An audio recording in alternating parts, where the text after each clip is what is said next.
Sabe, quando a gente pensa em verbos, a primeira coisa que vem à mente é ação, né? Correr, pular, falar. Mas e se um verbo pudesse expressar muito mais do que isso? E se ele pudesse carregar um sentimento, uma atitude?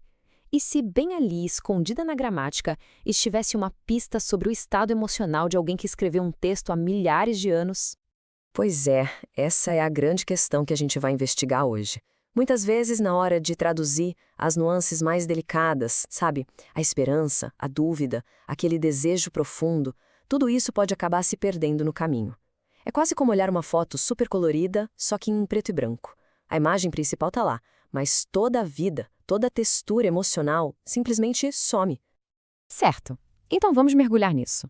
Para a gente conseguir encontrar essas emoções escondidas, a gente precisa começar pelo básico, por uma ferramenta que, na verdade, já é familiar para nós, os modos verbais. No português mesmo, a gente tem modos bem diretos. O indicativo, por exemplo, ele só declara um fato. Isso está acontecendo. É objetivo, preto no branco. Já o imperativo, ele dá uma ordem, um comando. Faça acontecer. É uma instrução clara. Basicamente, são os tijolinhos da nossa comunicação do dia a dia.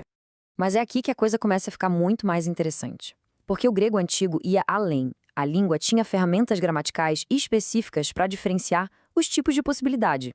Algo que a gente, muitas vezes, acaba agrupando numa ideia só. E aqui está o pulo do gato. O grego koiné usava dois modos diferentes para isso. O subjuntivo, que descreve uma possibilidade real, algo provável, que está ali ao alcance. E o optativo, que lida com uma possibilidade bem remota, um cenário hipotético, quase um desejo. A diferença é enorme. É a diferença entre algo que poderia acontecer e algo que, se ao menos acontecesse. E essa distinção toda nos leva direto para a solução daquele nosso mistério do começo. Vamos ver agora como essa pequena regra de gramática consegue revelar uma profundidade emocional incrível numa passagem que muita gente conhece. Então, para a gente definir de vez, o modo optativo é essa ferramenta para expressar uma possibilidade que parece muito, muito distante. Não é só uma hipótese qualquer. Ele carrega o peso de um desejo, de algo que parece quase inalcançável, sem algum tipo de ajuda externa. Agora, olha só este exemplo clássico lá de Atos dos Apóstolos. Quando o eunuco etíope é perguntado se ele entende o que está lendo, ele responde com essa pergunta. Em português, parece uma pergunta simples, né, de alguém que precisa de ajuda. Mas no grego original, o verbo poderei está no modo optativo. Isso, gente, muda absolutamente tudo. O uso do optativo aqui não está só dizendo eu preciso de ajuda. Ele está comunicando um sentimento profundo de impotência. A mensagem é: a chance de eu entender isso aqui sozinho é tão remota, mas tão distante que parece impossível. Só se alguém me ajudar é que essa esperança vira realidade. A gramática aqui revela o desespero e a humildade de quem está falando. É incrível. Agora, só para a gente entender como esses modos aparecem na prática, vamos dar uma olhadinha rápida no detalhe mais técnico do grego, os verbos contraídos. É um pequeno segredo da mecânica da língua, mas que afeta como as palavras surgem no texto. É bem simples, na verdade. Quando a raiz de um verbo termina em vogal e encontra uma terminação que também começa com vogal, esses sons se fundem. É uma questão de deixar a pronúncia mais fluida, mais agradável. Essas vogais se contraem e formam um som novo. E por que isso é importante?